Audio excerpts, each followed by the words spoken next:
Buying a new car is supposed to be an exciting, milestone experience.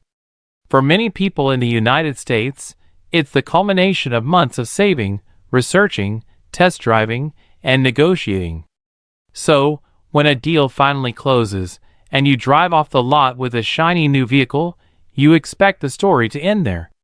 But for one Ford Bronco buyer in North Carolina, the real story began after the dealership handed over the keys. What should have been a straightforward purchase became an unexpected tug-of-war between the buyer and the dealership, a situation that not only tested the customer's patience, but also raised serious questions about dealership accountability and fairness. The buyer's choice was the 2024 Ford Bronco Outer Banks, a model that fits perfectly with the outdoor lifestyle so many in North Carolina embrace. Named after the state's beloved coastal islands, the Outer Banks edition is known for its style, off-road capabilities, and beach-ready vibe. It's the kind of SUV you buy when your weekends are filled with sand, surf, and open-air cruising. The buyer test drove the vehicle, liked it, signed the paperwork, and took it home, satisfied that the transaction was complete and above board. 2 weeks later, however, things took an unexpected and uncomfortable turn. The buyer received a message from their Ford salesman requesting a photo of the vehicle identification number VIN. While this may have seemed like a simple formality at first, the response they received afterward turned that feeling of security into confusion and frustration. According to the dealership, the SUV they drove off in was actually a higher trim model than what was supposed to be sold to them.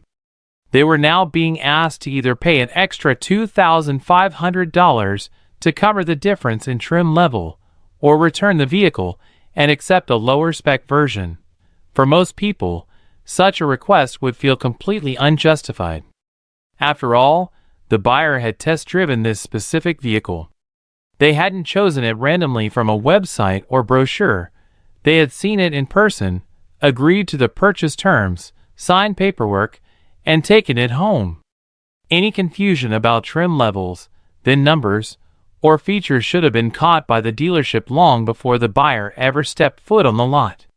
Yet here they were, being asked to correct a dealership error by either paying more money or trading down to a lesser vehicle weeks after the sale had concluded. The buyer, understandably, took to Reddit to share their experience and seek legal advice. Their post struck a nerve with other readers, many of whom had stories of their own involving dealerships trying to backpedal on agreements. The comments quickly filled with suggestions and advice. Don't pay another cent. Consult a lawyer. Ask the dealer to eat the cost, or even undo the deal altogether if the dealership insisted on changing the terms. What made this situation particularly frustrating was the dealership's handling of it.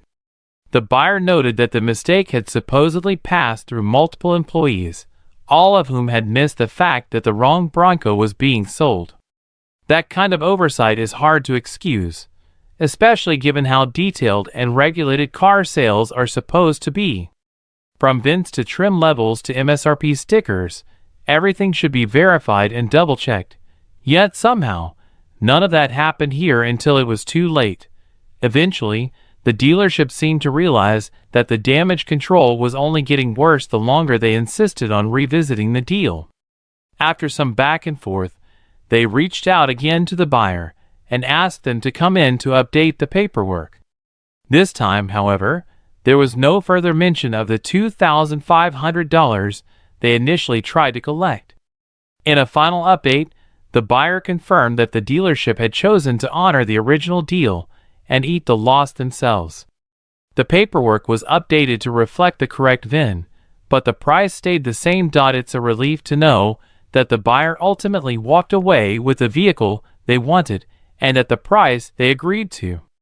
But the incident left behind a lingering question. How many other buyers might have been less assertive and simply caved to the pressure of a dealership demanding more money post-sale? Unfortunately, dealerships have a reputation, sometimes earned, sometimes not, for pulling tactics that confuse or pressure buyers. These include switching vehicles, adding surprise fees, or pushing backroom warranties that inflate costs. This case serves as a clear example of why it's important to stay vigilant throughout the entire process. When you're signing paperwork, always double-check the VIN, trim level, and included options. If you're promised something, get it in writing. And most importantly, if a dealership tries to change the terms after the fact, know your rights. In most states, once a vehicle is sold and registered, the transaction is legally binding unless both parties agree to reopen it. Any attempt to alter a signed deal after the vehicle has changed hands without your consent could easily backfire on the dealer if legal action is pursued. Thankfully, in this situation, the buyer didn't panic or give in. They stood their ground, knew they were in the right, and let the dealer sort out its own mistake. That's the kind of customer awareness that more buyers need to embrace in today's car market.